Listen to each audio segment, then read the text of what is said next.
Love Romances of the Aristocracy by Thornton Hall. Chapter 9. A Queen of Coquettes. The 29th of May in the year 1660 was indeed a red-letter day in the calendar of jovial fox-hunting Squire Jennings of Sandridge in Hertfordshire. It was the day on which his royal idol, the second Charles, set out from Canterbury on the last stage of the journey to his crown. Mounted on his horse, caparisoned in purple and gold, at the head of a gay cavalcade of retainers, he rode proudly through the Kentish lanes and villages, through avenues of wild cheering crowds, flinging sweet May blossoms and flowers under his horse's feet, and waving green boughs over their heads in a frenzy of welcome. And it was on this very day, as the merry monarch was riding under the flowery arches and fluttering pennons of London streets, to the clanging of joy bells and the thundering of cannon, with a procession 20,000 strong behind him, that Squire Jennings' daughter first opened her eyes on the world in which, though her simple-minded father little dreamt it, she was destined to play so brilliant a part. No birthday could have been more auspicious than this, which saw the restoration of a nation's hope, and the sun which flooded it with splendour was typical of the good fortune that was to gild the life path of the Sandridge baby. If on that day Squire Richard had been told that his baby girl would live to wear a duchess's coronet, and to be the bosom friend and counsellor of a Queen of England, he would have laughed aloud. And yet fate had this and more in waiting for Sarah Jennings in the years to come. The squire himself professed to be no more than a plain country gentleman who knew as much as any man about horses and the management of acres, but knew no more of courts and coronets than of the man in the moon.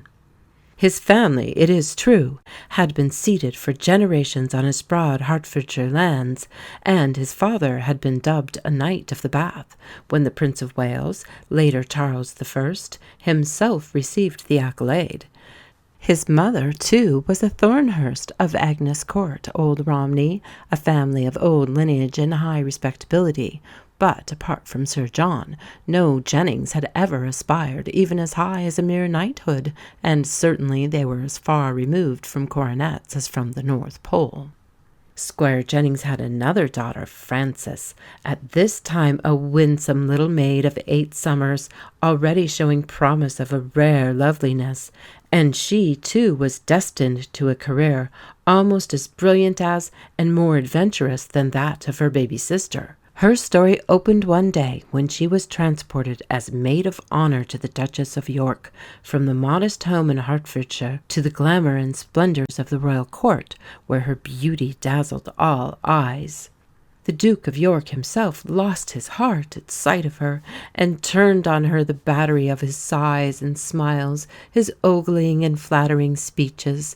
When she met his advances with coldness, he bombarded her with notes containing the tenderest expressions and most magnificent promises, slipping them into her pocket or muff as opportunity served. But the disdainful beauty dropped the billets doux on the floor for any one to read who chose to pick them up, until at last the royal lover was compelled to abandon the pursuit in despair. James's brother, the king, made violent love to her, and every court gallant, from the Duke of Buckingham to Henry Jermyn, the richest beau in England, fluttered round her beauty like moths around a candle. How, after many romantic vicissitudes, Frances Jennings gave her heart and hand to Dick Talbot, the handsomest man in the British Isles. How she raised him to a dukedom, and as Duchess of Tyrconnell queened it as Vicereine of Ireland, and how, in later life, she sank from this dizzy pinnacle to such depths of poverty that for a time she was thankful to sell tapes and ribbons in the New Exchange Bazaar in the Strand, is one of the most romantic stories in the annals of our peerage. While Frances Jennings was coquetting with coronets and playing the madcap at the court of Whitehall, Sarah was growing to girlhood in her rustic environment in Hertfordshire, more interested in her pony and her toys than in all the baubles that made up the life of that very fine lady her sister, and giving no thought to her beauty, to which each day was adding its touch of grace. But she was not long to remain in such innocence, for one day when she was still but a child of 12, her sister came in a splendid court carriage and took her off to London, where a very different life awaited her. She was not, it is true, to move like Frances in the splendid circle of the throne, though she was to be on its fringe and to catch many a glimpse of it. Her more modest role was to be playfellow and companion of the Duke of York's younger daughter, Anne, a shy, backward child, a few years younger than herself, who suffered from an affection of the eyes which practically closed books and the ordinary avenues of education to her.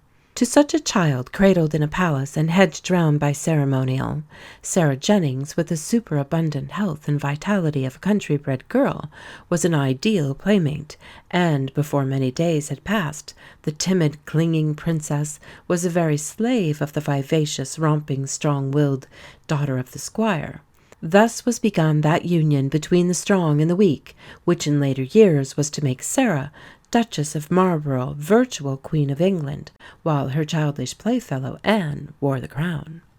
It was under such conditions that Sarah Jennings blossomed rapidly into young womanhood, little less lovely than her ravaging sister, but infinitely more dowered with strength of mind and character, an imperious young lady with the cleverest brain and tongue, and the most inflexible will within the circle of the court.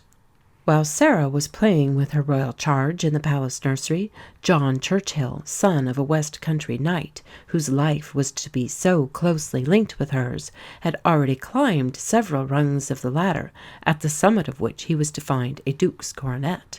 He had made his first appearance at court while she was still in the cradle at Sandridge, and although, no doubt, she had caught many a glimpse of the handsome young courtier and favourite of the king, in her eyes he moved in a world apart, as far removed by his splendid environment as by his 10 years' superiority in age. John Churchill was, at least, no better born than herself. He was son of one Winston Churchill, of a stock of West Country gentry, who had flung aside his cap and gown at Oxford to wield the sword for King Charles, and who, when Cromwell took the fallen reins of government into his own hands, was made to pay a heavy price for his loyalty by the forfeiture of his lands and a fine of £4,000. When Charles I's son came to his own, Winston's star shone again. His acres were restored, he was dubbed a knight, and was rewarded with well-paid offices under the crown. Moreover, a place at the court as page boy was found for his young son John, and another as maid of honour to the Duchess of York for his daughter Arabella.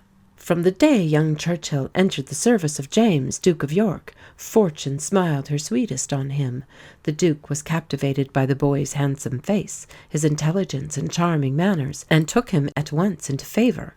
By the time he was 16, he was a full-blown officer of the Guards, and the idol of the court. His good looks, his graces of person, and powers of fascinating, wrought sad havoc in the breast of many a court lady, and boy though he was, there were few favours which might not have been his without the asking.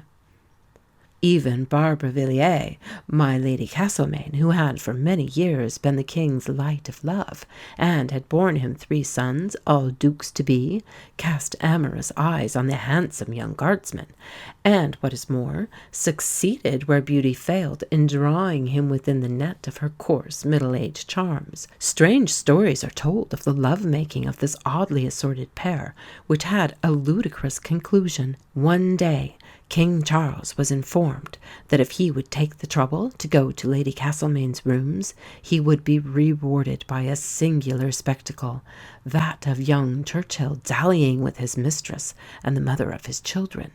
And so it proved, for when the king made an unexpected appearance, he was just in time to see the Lieutenant Lothario disappearing through an open window and his inamorata on the verge of hysterics on a sofa. One cannot blame the merry monarch for deciding that such activities were better fitted for another field of exercise. The young Lothario was packed off to Tangier to cool his ardour by a little bloodshed. But before he went, Lady Castlemaine handed him a farewell present of £5,000, with which, according to Lord Chesterfield, he immediately bought an annuity of £500 a year of my grandfather Halifax, which was the foundation of his subsequent fortune. A young man so enterprising and so gifted by nature could scarcely fail to go far when his energies were directed into a suitable channel. He proved that he could serve under the banner of Mars as gallantly as under the pennon of Cupid. He did such doughty deeds against the Dutch under Monmouth that he was made a captain of grenadiers. At the siege of Nijmegen his reckless bravery won the unstinted praise of Turenne, who, when one of his own officers cowardly abandoned an important outpost, exclaimed, "I will bet a supper and a dozen of claret that my handsome Englishman will recover the post with half the number of men that the officer commanded who has lost it." And the handsome Englishman promptly won the supper for the marshal. Moreover, by an act of splendid daring, during the siege of Maestricht, he saved the Duke of Monmouth's life, and returned to England a hero and a colonel, having thoroughly purged his indiscretion in Lady Castlemaine's boudoir. If he had toyed dangerously with the king's mistress, he had at least saved the life of his sovereign's best-loved son.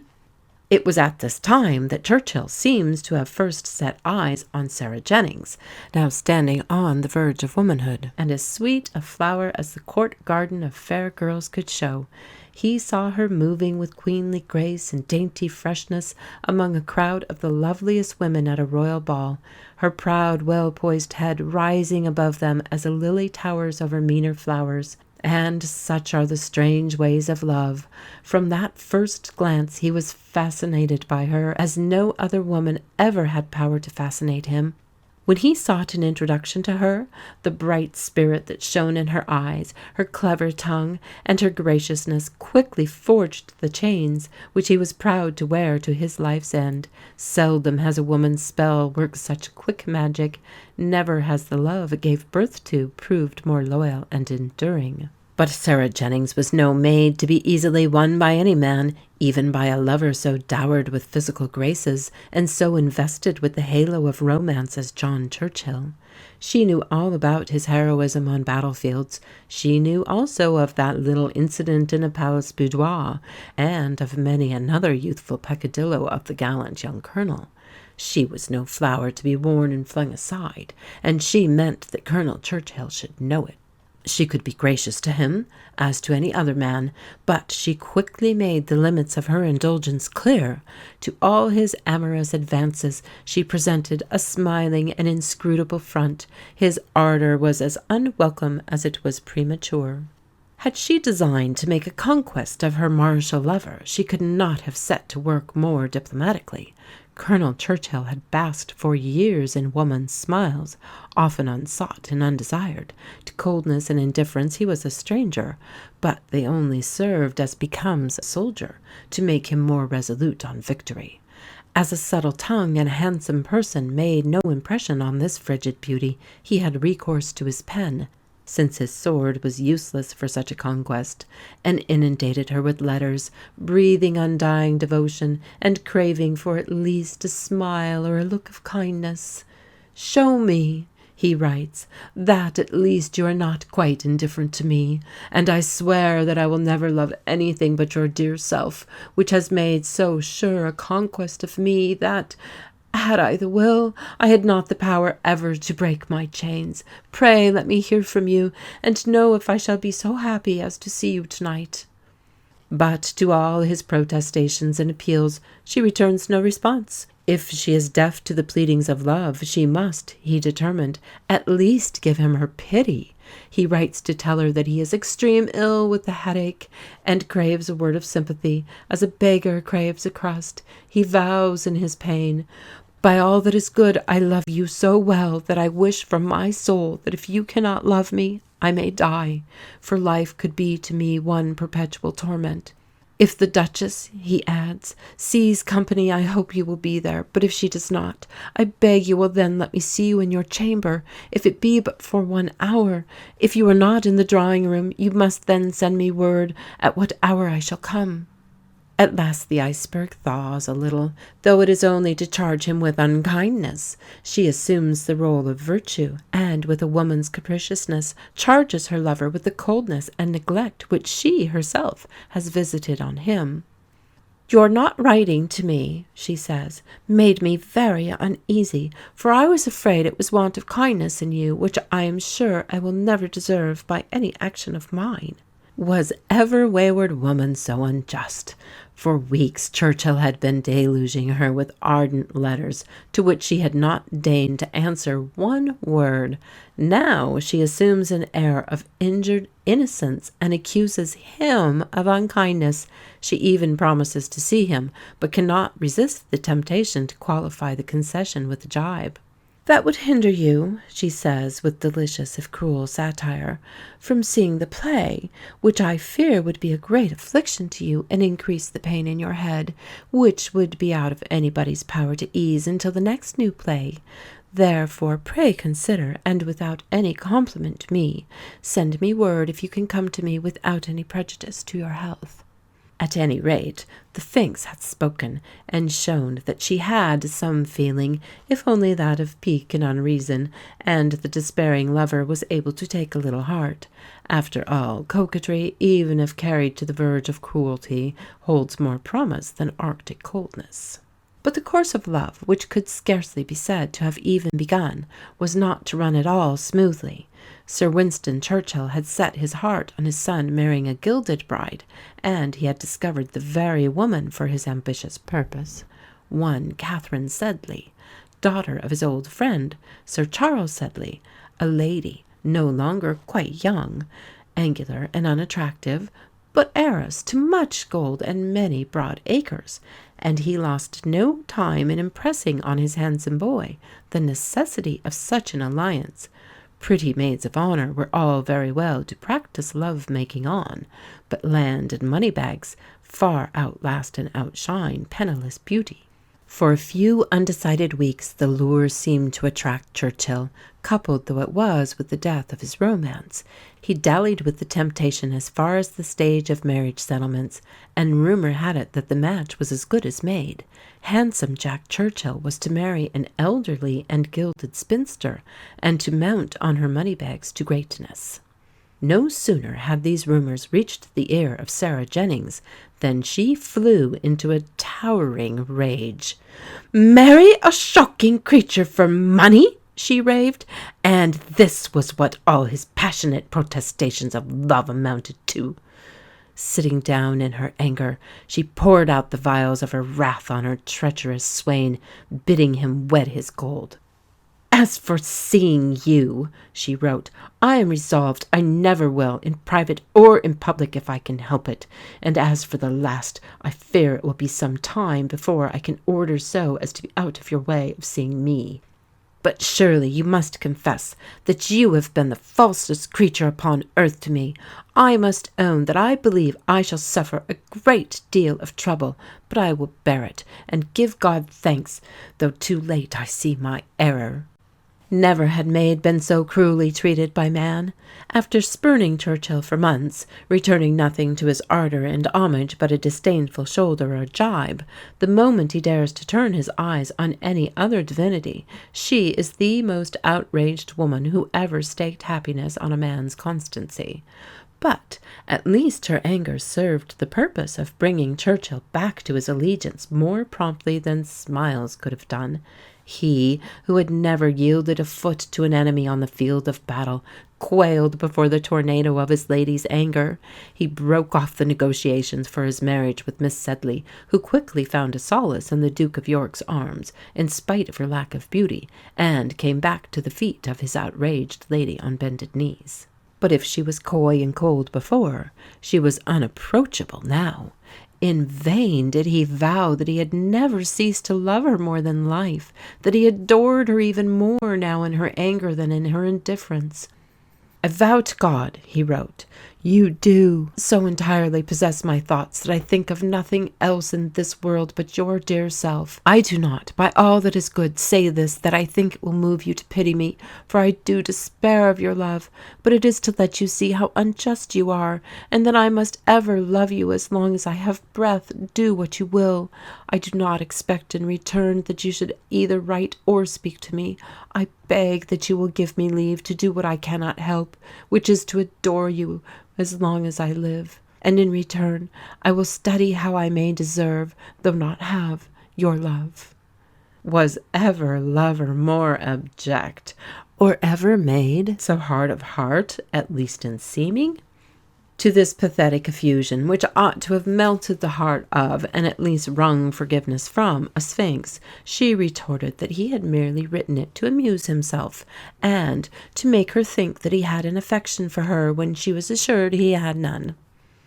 At last, however, importunity tells its tale. She consents to see him, but warns him that, if it only be to repeat those things which you have said so often, I shall think you the worst of men and the most ungrateful, and 'tis to no purpose to imagine that I will be made ridiculous to the world.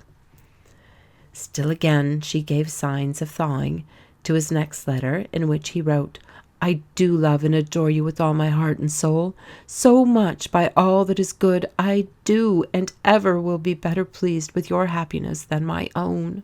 She answered, if it were sure that you have that passion for me which you say you have, you would find out some way to make yourself happy. It is in your power. Therefore press me no more to see you, since it is what I cannot in honour approve of, and if I have done so much, be as good as to consider who was the cause of it. At last Churchill had received a crumb of real encouragement. Even the veriest poltroon in love must take heart at such words as these. You would find out some way to make yourself happy. It is in your power. And it was with a light step and buoyant heart that he went the following day to the Duchess's drawing-room to pursue in person the advantage her letter suggested. But the very moment he entered the room by one door, his capricious mistress left it by the other. And when, in his anger at such cavalier treatment, he wrote to ask the meaning of it, and if she did not think it impertinent, she left him in no doubt by answering that she did it, that I may be freed from the trouble of ever hearing from you more. Once more Churchill, just as he had begun to hope again, was relegated to the shades of despair. She refused to speak to him. She avoided him in a manner so marked that it became the talk of the court, and brought her lover into ridicule. To such extremity was he reduced that he actually wrote to her maid to beg her intercession. Your mistress's usage to me is so barbarous that sure she must be the worst woman in the world, or else she would not be thus ill-natured. I have sent her a letter which I desire you will give her. I do love her with all my soul, but will not torment her. But if I cannot have her love, I shall despise her pity. For the sake of what she has already done, let her read my letter and answer it, and not use me thus like a footman.